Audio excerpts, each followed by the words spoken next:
Ауыл топырағын шаңдатып, емін-еркін асыр салып жүрген кез. Достармен бірге жарыса жүріп, ұбыты кезін емес, қыздарды барлау тобы кезін ойлап жүрген жастық жалын болатын. Сол қыздарды барлау тобын құрамыз деп жүріп, өзімнің құралай көзді қызға қалай ғашық болғанымды да аңғармаппын. Жалпы оқиға былай басталды. Әдеттегідей әр қызға қағытпа қалжың тастап, мектепке келген бетім сол еді. Алдымнан соқтығысқан қызға ежіре қарап, не сөйлерімді, не сөйлемей есімді білмей қатып қалыптым да қалдым. Ал енді Асқар мына қызды өзіне ынтық қылатын болдау деп тұрған достарым да маған таңырқап қарап қалған. Ал мен болсам, көзіне қарап жүрші жігітім деген аруды көзбен ғана шығарып салдым. Міне бәленің бәрі осыдан басталды. Ұбыты да басқасы да далада қалып, менің махаббат ауруым басталды. Қырсыққанда қақтығысқан қыз өзіміздің сыныпқа жаңадан келген Камила есімді ару болып шықты. Асқар осы күннен бастап 100% өзгергенін мойындағысы келмесе де, сыныптастары мен достары анық байқады. Күндер зулап өтуде. Камиланың ауысып келгеніне де біраз уақыт болып қалған. Бұл уақытта Асқар өзін менсінбей жүрген Камиланы сырттай емденіп алған. Кештің батысы, таңның атысы ойлайтыны сол қыз. Агенттен қайран жоғын білген Асқар тез-тез киінді де, арман досын ертіп алып, Камиланың үйіне қарай бет алды. Іздегенге сұраған дегендей, Камила да таза ауада Айжан құрбысымен жымың қағып жайбарақат тұр екен. Алған бетінен қайтпаған Асқар Камилаға қолын беріп амандасты да, менің саған айтпағым бар.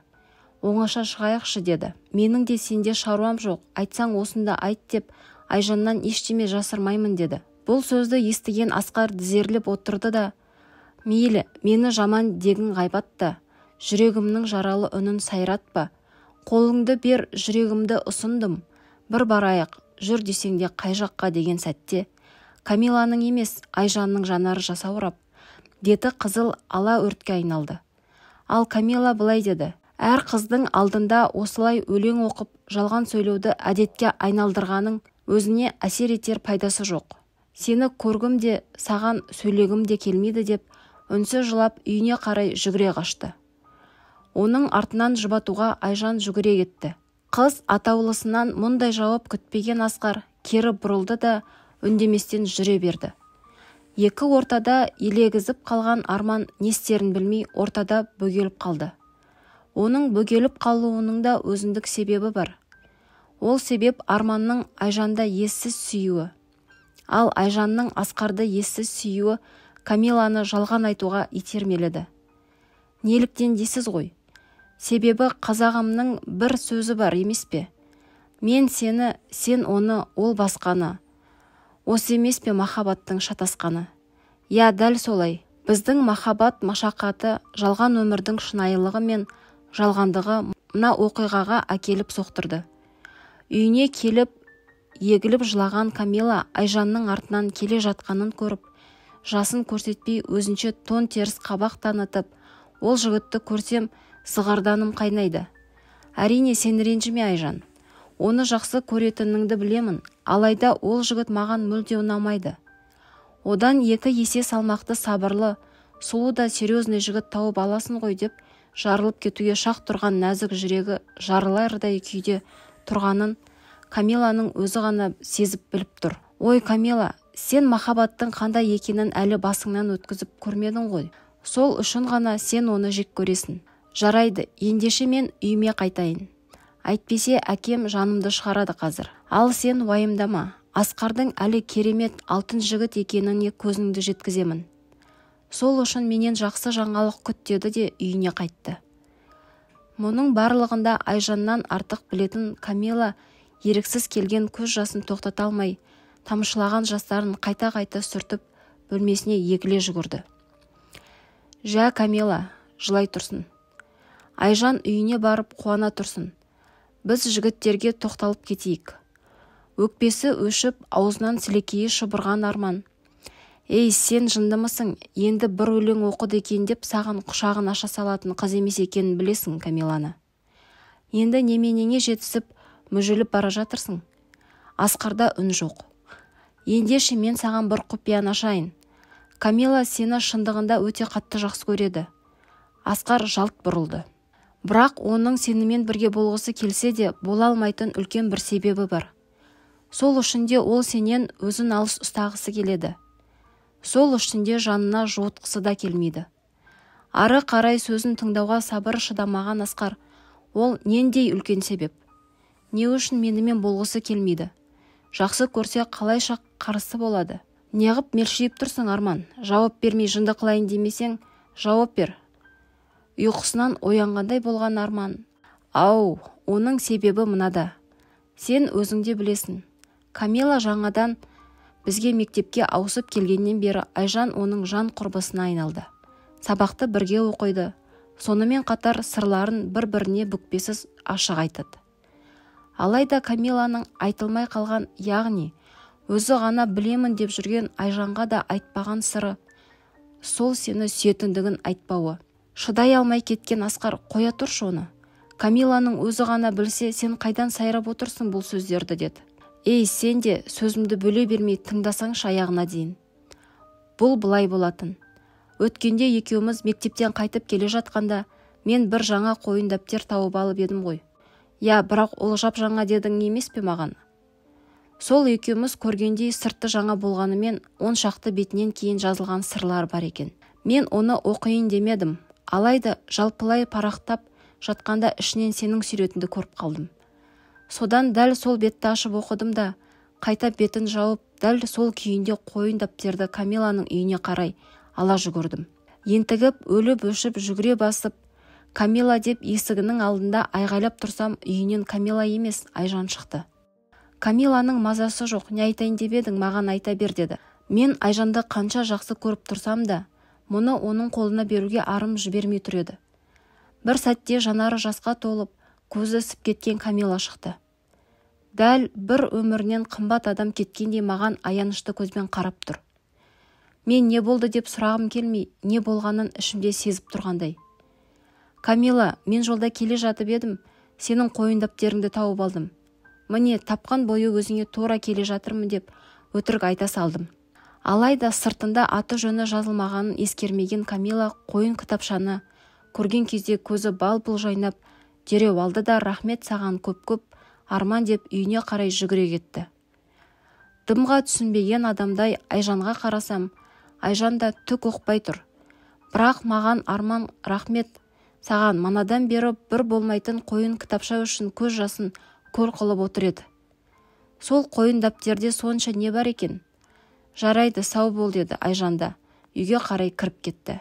Ал мен болсам дей бергенде, ой, сен де бір созбақтай бердің ғой, сонымен менің суретім неғып жүр, неғылдып жазыпты Камила, соны айтсаңшы маған, деді де Асқар. Ал ендеше құлағыңды түріп тыңда, санаңа дұрыстап тоқып ал. Камила былай депті.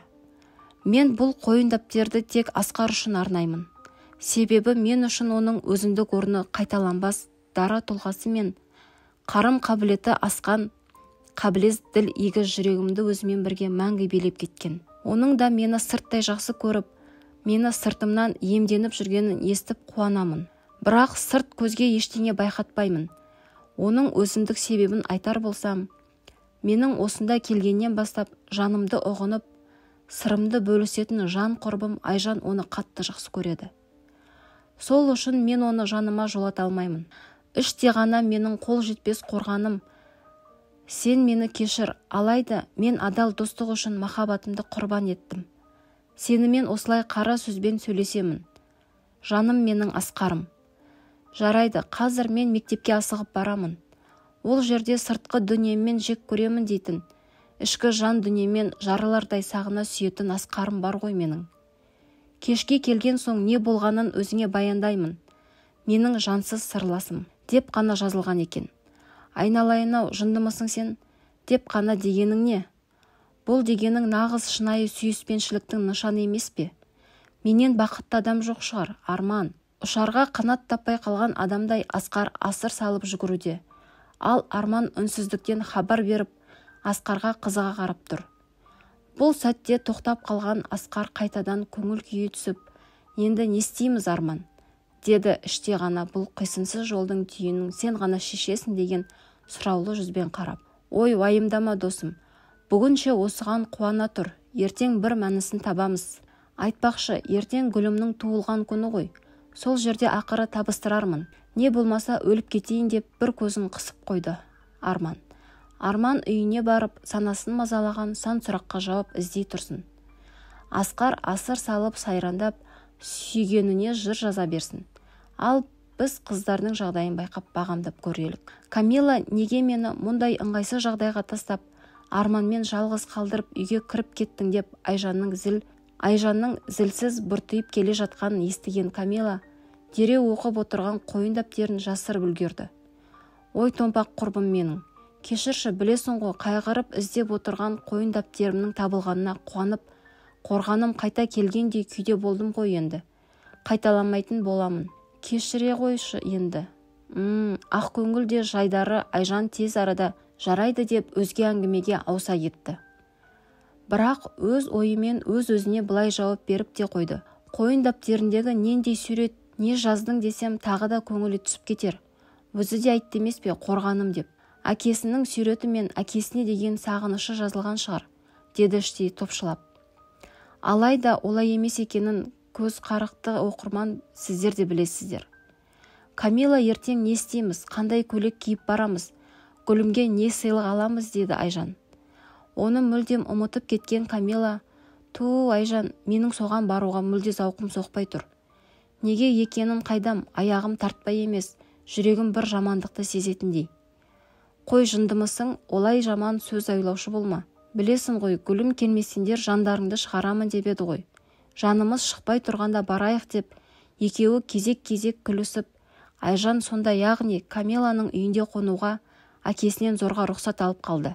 Қыздар осылай ұйқыға кетті. Ал санасын жеген сан сұрақтың шешуін іздеумен жатқан Арман кенеттен Асқарға қоңырау шалып, өлеңіңді жазып болсаң, ертеңге дейін жаттап ал, сценарийді ертең түсіндіремін деді. Қуанып кеткен Асқар, жарайды, жалғыз ғана адал досым менің деп, екеуі де ұйқыға бас қойды. Таң рай бере бастаған уақыт әшейінде ұйқысы қанбайтын Арманның бүгін ұйқысы қанып, әлемді шарпыған махаббаттың алауы қандай ыстық еді шіркін. Менің махаббатым қолыма қонар ма? Я өнетін күн, я өшетін күн болмақ. Бұл менің махаббатымның алауы. Ол алауды ешқашанда сөндірмей өтуім қажет деп есептейді. Бұл Арманның көңілі көкжигеннің арманы мен махаббат жолындағы басты мақсаты. Достығын сақтау арқылы махаббатына да қол жеткізуді өзіне міндет деп санады. Асқарға қоңырау шалып, базар аралауға бүгін сабаққа бармаймыз деп айтуға жоспарды түсіндіру мақсатында жолығуымыз керек деді. Сонымен не керек? Екі дос жолықты, базарлықтарын, яғни сыйлықтары мен гүлдерін алды.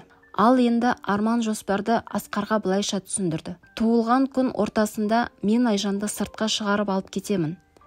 Гүлімнің үйінің қарама-қарсы бетіне, жолдың арғы бетіне, сол сәтті бақылап жүріп, сен біздің артымыздан 10 минуттан соң шығып, бізге көрінетіндей жерде Камилаға бар жан-тәнімен шынайы сүйетініңді айтып, өлеңіңді сол жерде дауыстап оқып тағы да көзін жеткізесің. Ал мен оны көре тұрып, Айжанға бар шындықты жасырмай айтып беремін. Мен білетін Айжан болса, ол құрбысына жолын беретіндігі сөзсіз. Ал мені қабылдай ма, жоқ па, сол жерде көреміз деп келіседі. Кешкі сағат 8-ге жуық уақыт.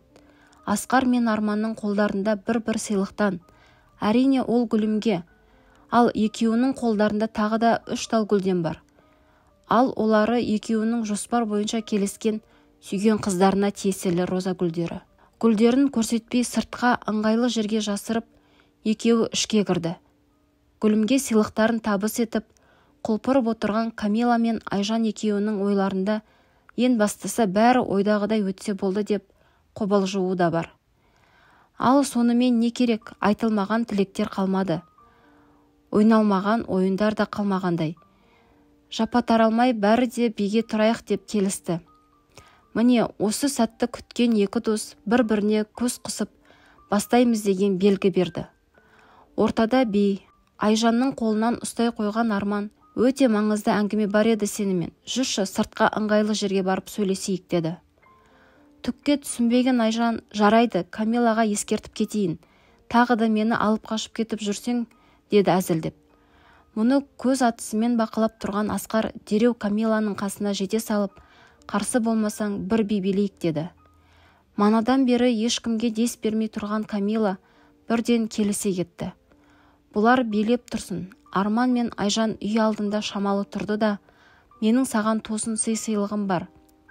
Жолдың арғы бетіне шығайықшы деді. Бір уәде бер, сонда ғана шығамын деді. Жарайды деген Арманға шынымен мені біреуге беріп жібермейсің бе? Деп тағы да сенім мен күдік аралас күлкі шығарды. Жоқ, бермеймін ешкімге, уәде беремін деп нық сеніммен айтты Арман. Екеуі қарама-қарсы бетке шықты. Ал, айтатыныңды тезірек айт. Мені қазір Камила іздеп қалуы мүмкін. Біреуі жақсы, біреуі жаман. Қайсынан бастайын? Екеуі де маңызды, таңдау еркінде. Ендеше аяғы жақсы болсын, жаманнан баста. Олай болса сенің досқа деген адалдығын осы жерде байқалады. Әрі сен үшін ең жаман жаңалық осы деп, Арман Асқарға айтқан қойын дәптерде жазылған сөздерді қас қалпында Айжанға бүкпесі жеткізді. Жанарына ерексіз келген жасты тыя алмаған Айжан жыламсырап тұрып, мұнан кейін нендей жақсылық айтпақшысын? Ал екінші жақсылығым бар дегенде, жоқ, әуелі сен дұрысырақ сабыр сақтап, тыңдаш мені Камила деген Асқардың дауысы екеуіне де естіліп жетті. Міне көрдің бе? Айжан, жақсы жаңалық екеуміздің адал достарымыз бір-бірін өте қатты жақсы көреді. Ал шындығына келгенде менде Камиланы ессіз сүйемін, деп Арман алғаш рет жан досы үшін сүйгеніне жалған сөйледі. Солай деп тұра оның да жанарына жас келді. Менің қуанышым ол әкесіз өскен досымның бақытты болуы. Сен үшін де солай емес пе, Айжан? Қарашы, сен Камиланың көзіне қарашы, Асқарға сыртқы көзімен кет деп тұрса да, жанарындағы жас, мөлдіреген көзі кетпеші, жанымда болып жүр, екті жылатпашы деп тұрған емес пе Айдан? Уф, Арман, екеуін көрмейтін жерге алысырақ барып тұрайықшы. Қазір мен шыдай алмаймын. Камиланы байқайық не дер екен дегеніне Арман қарсы шыға алады ма? Камила, білем, сен мені жақсы көресің. Я, соққыла. Кеудемді қанша соққыласан да, мен ешқашанда сенен бас тарта алмаймын. Себебін білемісің? Себебі сен соққылаған кеудемнің ішіндегі жұдырықтай ғана жүрегім тек сен дейді. Тек сен деп қана соғады. Білем, сен Айжан үшін менен бас тартасың. Ал Айжан сен үшін менен бас тарта алатынын мен сенемін. Екеуміз қол ұстасып өмірдің машақаты мен шапағатын бірге көруге лайықтымыз, Камилам, деп тізерлеп отырып қолына 3 тал гүл ұстап былай өлең оқыған Асқар. Кетсе дағы жанардан жасым күйіп, бермесем де гауһар жақұт асылды үйіп, сен менің мәңгі сүйер жарым болғың, тұрғанымда алдында басымды иіп, деп жырлап жатқанда егіліп тұрған Камиланың да жүрегі өрекпіп кетті. Әрине бұл оңай сәт емес. Осы әдемі жырдың сәнін бұзған екі адамның ажал құшуына себепші 4 жігіт зерлеп отырып, өлең оқып тұрған Асқарға жақындай келіп, ой әкеңнің сенің, Камила менің қызым болады, жолама оған деп, ішіп алған 4-еуі де бірден Асқардың жағасына жармаса кетті. Бұл жоспардан тыс оқиғаны Арман да Айжан да білмейді. Намысты қолдан бермейтін Асқар, ағалар үлкен, сіздер білемін, қолдарыңыздағы шөлмектеріңізді ішіп, өз жөндерін ізбен жүре берсеңіздер екен. Бұл жерде біз шынайы әңгіме айтып жатырмыз. Мен сыпайылық көрсетіп тұрмын. Сіздерге деді ашуын әзер басып тұрып. Шарапқа сылқия тойып алған Асқардан 2 жас үлкен жігіттер сыпайылығынан болайын сенің деп төбелесті бастап кетті. Намысты қолдан бермейтін төбелеске де едәуір ебі бар Асқар тайталаса кетті. 4 жігіттің екеуін сұлатып түсірген ол 3-ші жігіттің тепкісінен 4-шісінің алдына жығыла бергенде шарапқа сылқия тойған Мұрат жартыдан аса шарабын бар шөлмекпен Асқардың басынан қақ жарып ұрды. Мұны көріп шошып кеткен Камила Асқар деп шыңғырып жылап жіберді.